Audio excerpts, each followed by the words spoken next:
Hello ಸ್ನೇಹಿತರೆ, good morning. Welcome back to my channel. ಇವತ್ತು ಸಾನುವಿನ ಸ್ಕೂಲ್ ರೀಓಪನ್ ಡೇ ಸ್ನೇಹಿತರೆ. ನನಗೆ 4:45ಗೇನೋ ಎಚ್ಚರ ಆಗಿದ್ದು, ನಿದ್ದೆ ಬಂದಿಲ್ಲ 5 ಕಾಲ ಆದ್ರೂ.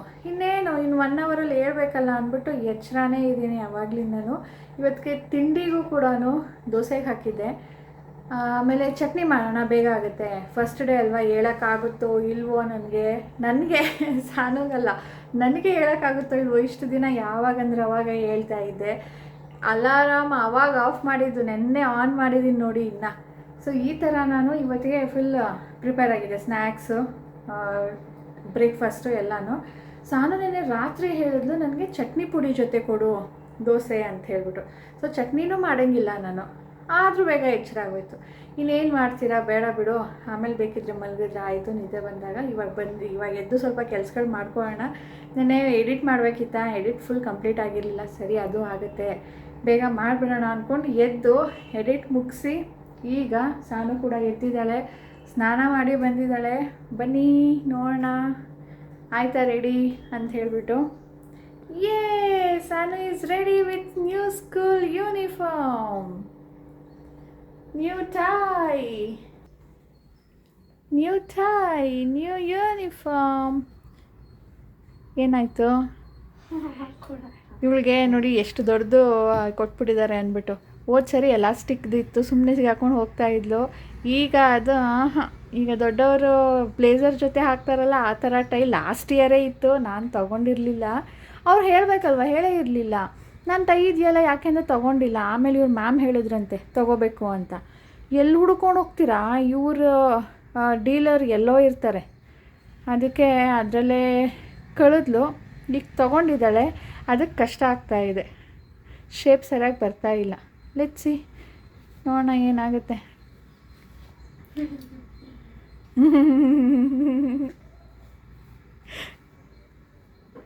Okay, Sun is ready with the new skirt, new tie, new bag, new lunch bag. ಏನೇನು ವಸ್ತು ತೊಗೊಂಡಿದ್ದಲ್ಲಿ ತೋರಿಸ್ತೀನಿ ಆಮೇಲೆ.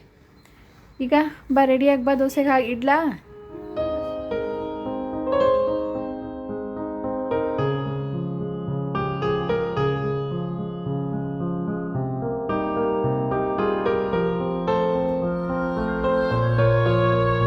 ನೀನಾದರೂ ಒಳಗಡೆ ಯಾಕೆ ಹಾಕಿದ್ಯಾ? ಹಿಂದೆ ಲೂಪ್ ಇದೆ ಅಲ್ವಾ, ಅದ್ರಲ್ಲಿ ಒಳಗಡೆ ಹಾಕ್ಬೇಡ, ತೆಗೆದ್ಬಿಡು ಒಳಗಡೆಯಿಂದ, ಆ ಲೂಪಿಂದ.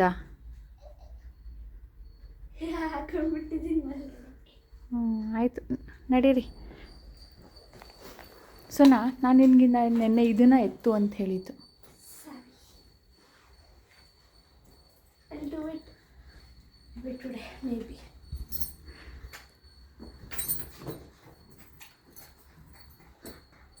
ಸರಿ, ಏಕೆ? ಏನು ಬಿಗ್? ಸೋಲ್ ಬಿಗ್ ಇದೆಯಾ? ಈ ಹುಡುಗಿಗೆ ಸ್ಕೂಲ್ ಶೂಸ್ ಇಷ್ಟ ಆಗ್ತಿದೆಯಂತೆ. ಏನೋಪ್ಪ ಫಸ್ಟ್ ಡೇ. ಹಾಂ,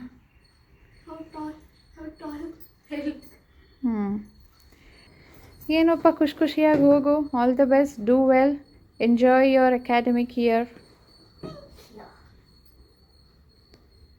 ಇವತ್ತು ಹೊಸ ಬ್ಯಾಗ್ ತೊಗೊಂಡಿಲ್ಲ, ಯಾಕೆ ಅಂದರೆ ಇವತ್ತು ಬರೀ ರಫ್ ಬುಕ್ ತೊಗೊಂಡು ಬನ್ನಿ ಅಂತ ಹೇಳಿದ್ದಾರೆ.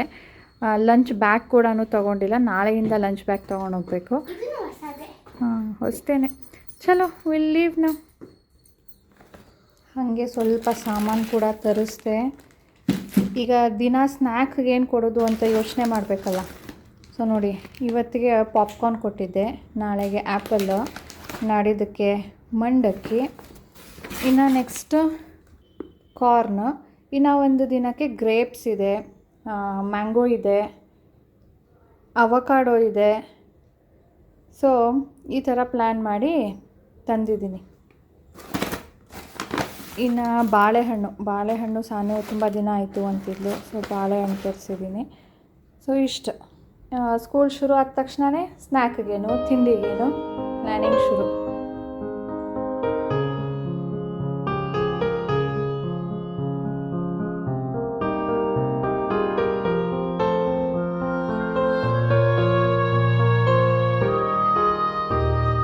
ಸ್ಕೂಲು ಆಫ್ಟರ್ 2 months ಓಪನ್ ಆಗಿದೆ.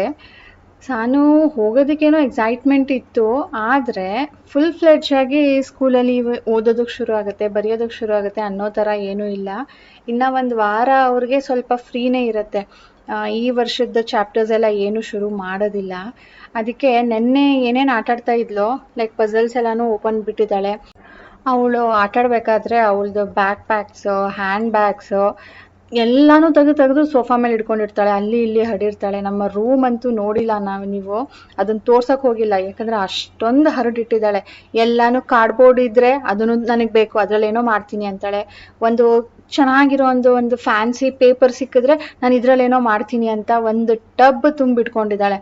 ಅದನ್ನೆಲ್ಲ ಎತ್ತಮ್ಮ ಅಂದರೆ ಹಾಂ ಎತ್ತುತ್ತೀನಿ ಅಂದರೆ ಅವಳಿಗೆ ಸ್ಕೂಲ್ ಶುರು ಆಗ್ತಾ ಇದೆ, ನಾನೆಲ್ಲ ಕ್ಲೀನ್ ಮಾಡಬೇಕು, ನನಗೆ ಓದೋದು ಜಾಸ್ತಿ ಆಗುತ್ತೆ ಅನ್ನೋ ಥರ ಏನೂ ಇಲ್ಲ. ಯಾಕಂದರೆ ಒಂದು ವಾರ ಬರೀ ಬ್ರಿಡ್ಜ್ ಕೋರ್ಸ್ ಅಂತಲೇ ಮಾಡ್ತಾರೆ. ಆ್ಯಂಡ್ ಇವತ್ತು ಹಾಫ್ ಡೇ ಇರೋದ್ರಿಂದ ಬೇಗನೆ ಬಂದು ಇನ್ನೂ ಆಟಾಡೋ ಮೂಡಲ್ಲೇ ಇದ್ದಾಳೆ. 11:15 ಸ್ನೇಹಿತರೆ, ಸಾನುಗೆ ಇವತ್ತು ಹಾಫ್ ಡೇ. ಸೊ 11:45ಗೆಲ್ಲಾನು ಬಿಡ್ತೀವಿ ಅಂತ ಹೇಳಿದ್ರು. ಅಂದರೆ 11:30 ಮುಗಿಯುತ್ತೆ, ಇನ್ನೊಂದು 15 ಮಿನಿಟ್ಸಲ್ಲಿ ಡಿಸ್ಪೋಸಲ್ ಆಗುತ್ತೆ ಅಂತ.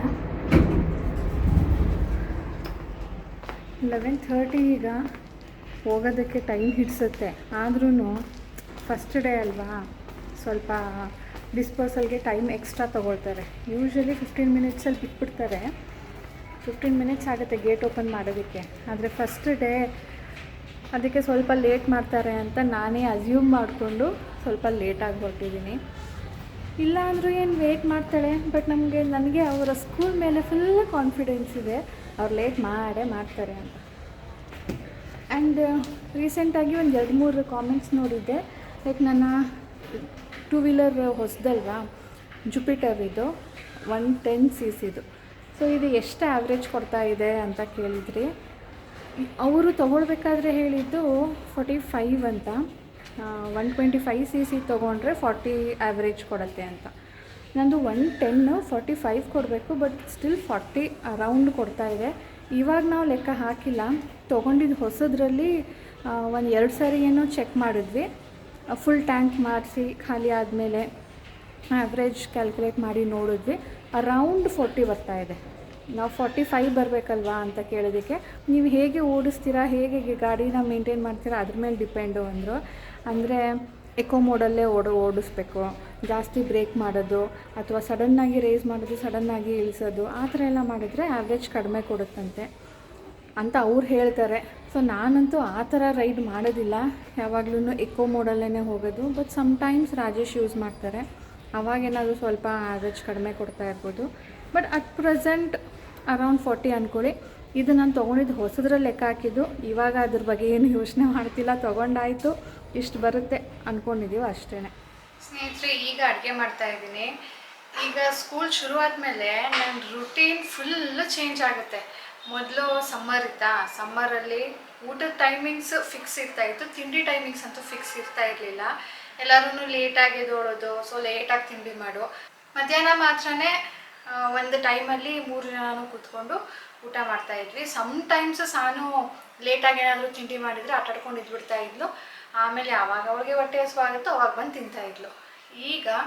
ಈಗ ಸ್ಕೂಲಿಂದ ಬಂದನ ಈಗ ಅಡುಗೆ ಮಾಡ್ತಾಯಿದ್ದೀನಿ. ಇವತ್ತು ಏನು ಫಿಕ್ಸ್ ಇಲ್ಲ, ಯಾಕಂದರೆ ಸಾನು ಬೆಳಗ್ಗೆನೇ ತಿಂದಿರ್ತಾಳೆ, ಅದಾದಮೇಲೆ ಏನೂ ಇರೋದಿಲ್ಲ ಅಂದ್ಬಿಟ್ಟು ಮಧ್ಯಾಹ್ನ ಬಂದು ಇವಾಗ 1 ಗಂಟೆಯಲ್ಲಿ 2 ದೋಸೆ ತಿಂದಿದ್ದಾಳೆ. ಸೊ ಇನ್ನು 4 o'clock ತನಕ ಅವಳು ಬರೋದಿಲ್ಲ. ಆ ಕಡೆದು ಕೊಟ್ಟೋದ್ರಂತೂ 4ಗೂ ಬರೋದಿಲ್ಲ, ನಾನೇ ಕರಿಬೇಕು. ಇನ್ನು ನಮಗೂ ಅಷ್ಟೇ, ಈಗ ಮಾಡಿ ಇಟ್ಟರೆ ಯಾವಾಗ ಹೊಟ್ಟೆ ಹಸಿವಾಗುತ್ತೋ ಅವಾಗ ತಿನ್ನೋದು. ಎಣ್ಗಾಯಿ ಗೊಜ್ಜು ಮಾಡ್ತಾಯಿದ್ದೀನಿ, ಅನ್ನದ ಜೊತೆ ಚೆನ್ನಾಗಿರುತ್ತೆ. ಅದ್ರ ಜೊತೆ ರಾತ್ರಿಗೆ ರೊಟ್ಟಿ ಹಾಕೋಣ ಅಂತ ಹೇಳ್ಬಿಟ್ಟು. ಸೊ ಬನ್ನಿ, ಈ ರೆಸಿಪಿ ನಾನು ಸುಮಾರು ಸರಿ ತೋರಿಸಿದ್ದೀನಿ. ಆ್ಯಂಡ್ ನಾನು ಸ್ವಲ್ಪ ಡಿಫ್ರೆಂಟಾಗಿ ಮಾಡೋದು. ನಾರ್ತ್ ಕರ್ನಾಟಕದ ಕಡೆ ಅಥೆಂಟಿಕ್ಕಾಗಿ ಹೇಗೆ ಮಾಡ್ತಾರೋ ಆ ಥರ ಮಾಡೋದಿಲ್ಲ. ಮಸಾಲೆ ಗೊಜ್ಜು ಮಾಡ್ತೀವಲ್ವ, ಆ ರೀತಿಯಲ್ಲಿ ಮಾಡೋದು ನಾನು. ಇದು ಒಂಥರ ಟೇಸ್ಟ್ ಚೆನ್ನಾಗಿರುತ್ತೆ, ನಾನು ಸುಮಾರು ಸರಿ ತೋರಿಸಿದ್ದೀನಿ. ಸೊ ಅದರ ಬದಲು ನಾನಿವತ್ತು ಉಪ್ಪಿನಕಾಯಿ ಹಾಕಿದ್ದೆ. ಒಬ್ಬರು ಕಾಮೆಂಟ್ ಮಾಡಿ ಹೇಳಿದರು ಇನ್ನೊಮ್ಮೆ ತೋರಿಸಿ ಉಪ್ಪಿನಕಾಯಿ ಹಾಕೋದು ಅಂತ.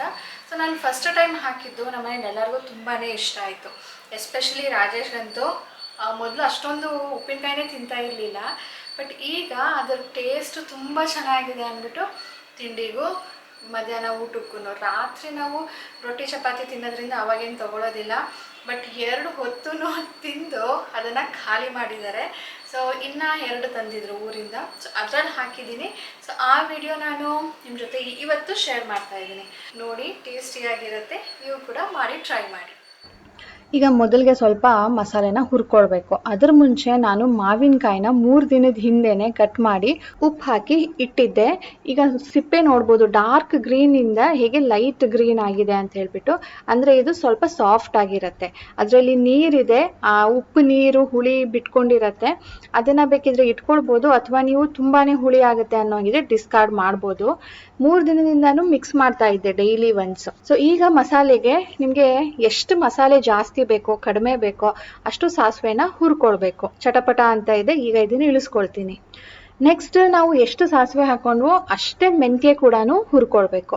ಕೆಲವೊಬ್ರು ಇದಕ್ಕೆ ಜೀರಿಗೆ ಹಾಕ್ತಾರೆ, ಕೆಲವೊಬ್ರು ಸೋಂಪು ಕೂಡ ಹಾಕ್ತಾರೆ. ನನಗೆ ಅದ್ರ 2 ಫ್ಲೇವರೂ ಅಷ್ಟೊಂದೇನು ಇಷ್ಟ ಆಗೋದಿಲ್ಲ. ನನಗಿದು 2 ಸಾಕು. ನಮ್ಮ ಮನೆಯಲ್ಲಿ ಅಮ್ಮ ಆಗಿರ್ಬೋದು, ಅತ್ತೆ ಆಗಿರ್ಬೋದು, ಅವರು ಕೂಡ ಸೇಮ್ ಮಸಾಲೆನೇ ಯೂಸ್ ಮಾಡೋದು. ಡಿಫ್ರೆನ್ಸ್ ಏನಪ್ಪ ಅಂದರೆ ಕೆಲವೊಬ್ರು ಕಡಿಮೆ ಹಾಕ್ತಾರೆ, ಕೆಲವೊಬ್ರು ಜಾಸ್ತಿ ಹಾಕ್ತಾರೆ. ಅಂದರೆ ಈಗ ನಾನು ಸಾಸಿವೆ ಒಂದು 4 ಸ್ಪೂನ್ ಹಾಕ್ಕೊಂಡಿದ್ದೀನಿ, ಮೆಂತ್ಯ 4 ಸ್ಪೂನ್ ಹಾಕಿದ್ದೀನಿ ಅಂದರೆ ಅವರು ಒಂದು 2 ಸ್ಪೂನ್ ಹಾಕ್ಕೊಂಡಿರ್ತಾರೆ. ಆ ಥರ ನಿಮಗೆ ಜಾಸ್ತಿ ಬೇಕಾ ಕಡಿಮೆ ಬೇಕಾ ಮಾಡ್ಕೊಳ್ಳಿ. ಅದನ್ನು ಈಗ ನಾನು ತಣ್ಣಗಾದ್ಮೇಲೆ ಪುಡಿ ಮಾಡ್ಕೊಳ್ತೀನಿ. ಈ ಎಣ್ಣೆ ನಾನು 2 ಥರ ಎಣ್ಣೆ ಯೂಸ್ ಮಾಡ್ತಾ ಇದ್ದೀನಿ. ಲಾಸ್ಟ್ ಟೈಮ್ ನಾನು ಫುಲ್ ಸಾಸಿವೆ ಎಣ್ಣೆನೇ ಹಾಕಿದ್ದೆ. ಸಾಸಿವೆ ಎಣ್ಣೆದು ಫ್ಲೇವರ್ ತುಂಬಾನೇ ಸ್ಟ್ರಾಂಗ್ ಇರುತ್ತೆ. ಅದು ಅಭ್ಯಾಸ ಇಲ್ಲ ಅಂದರೆ ಅಷ್ಟೊಂದು ಇಷ್ಟ ಆಗೋದಿಲ್ಲ. ಸೊ ನಾನು ಈ ಸರಿ ಸ್ವಲ್ಪ ಕಡಿಮೆ ಮಾಡೋಣ ಅಂತ ಹೇಳ್ಬಿಟ್ಟು sunflower oil and mustard oil 2 ಸಮ ಪ್ರಮಾಣದಲ್ಲಿ ಮಿಕ್ಸ್ ಮಾಡಿ ಹಾಕ್ತಾ ಇದ್ದೀನಿ. ಈ ಎಣ್ಣೆ ಬಿಸಿ ಆಗಬೇಕು. ಬಿಸಿ ಆದಮೇಲೆ ಇದಕ್ಕೆ ಜಜ್ಕೊಂಡಿರೋ ಅಂತ ಬೆಳ್ಳುಳ್ಳಿನ ಸೇರಿಸ್ತಿದ್ದೀನಿ. ಬೆಳ್ಳುಳ್ಳಿ ಅದರಲ್ಲಿ ಸ್ವಲ್ಪ ಹುರಿಬೇಕು. ನೀವು ಕೇಳ್ಬೋದು ಸನ್ಫ್ಲವರ್ ಆಯಿಲೇ ಹಾಕ್ಬೋದಾ ಅಥವಾ ಸಾಸಿವೆ ಎಣ್ಣೆನೇ ಹಾಕಬೇಕಾ ಅಂತ ಹೇಳ್ಬಿಟ್ಟು. ನನಗೆ ಕೇಳೋ ಹಾಗಿದ್ರೆ ನೀವು ಟೇಸ್ಟ್ ಎನ್ಹ್ಯಾನ್ಸ್ ಆಗುತ್ತೆ ಸಾಸಿವೆ ಎಣ್ಣೆ ಸೇರಿಸಿದಾಗ. ಅದರದ್ದು ಫ್ಲೇವರ್ ಆಗಿರ್ಬೋದು, ಅದು ಸ್ವಲ್ಪ ಕಹಿ ಕೊಡುತ್ತೆ. ಸೊ ಅದೆಲ್ಲಾನು ಕೂಡ ಒಂಥರ ಟೇಸ್ಟ್ ಚೆನ್ನಾಗಿದೆ ಅಂತಾನೆ ಅನ್ನಿಸ್ತು ನನಗೆ. ರಾಜೇಶ್ ಕೂಡ ತುಂಬ ಟೇಸ್ಟಿ ಆಗಿದೆ ಅಂತ ಹೇಳ್ತಾ ಇದ್ದಿದ್ದೆ ಈ ಕಾರಣಕ್ಕೆ.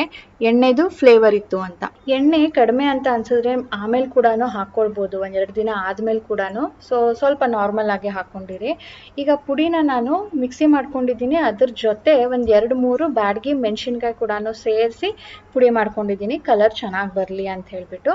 ಸೊ ಎಣ್ಣೆಗೆ ಸೇರಿಸ್ಕೊಂಡಿದ್ದೀನಿ. ಅದೇ ಎಣ್ಣೆಗೆ ಖಾರಕ್ಕೆ ಎಷ್ಟು ಬೇಕೋ ಅಷ್ಟು ಖಾರದ ಪುಡಿ ಕೂಡ ಸೇರಿಸ್ಕೊಂಡಿದ್ದೀನಿ. ಇದು ಫಸ್ಟ್ ಟೈಮ್ ಹಾಕೋರಿಗೆ ಎಷ್ಟು ಹಾಕಬೇಕು ಅಂತ ಗೊತ್ತಾಗೋದಿಲ್ಲ.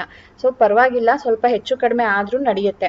ಉಪ್ಪಿನಕಾಯಿಗೆ ಸ್ವಲ್ಪ ಖಾರ ಆಗಲಿ ಉಪ್ಪಾಗಲಿ ಸ್ಟ್ರಾಂಗ್ ಆಗಿ ಇರಬೇಕು. ಹಾಗಾಗಿ ನಾನು ಒಂದು 2 ಸ್ಪೂನು ದೊಡ್ಡ ಸ್ಪೂನಲ್ಲೇ ಹಾಕೊಂಡಿದ್ದೀನಿ. ಕಡಿಮೆ ಅಂತ ಅನ್ಸಿದ್ರೆ ಆಮೇಲೆ ಕೂಡ ಟೇಸ್ಟ್ ನೋಡಿ ನಾವು ಹಾಕೊಳ್ಬೋದು.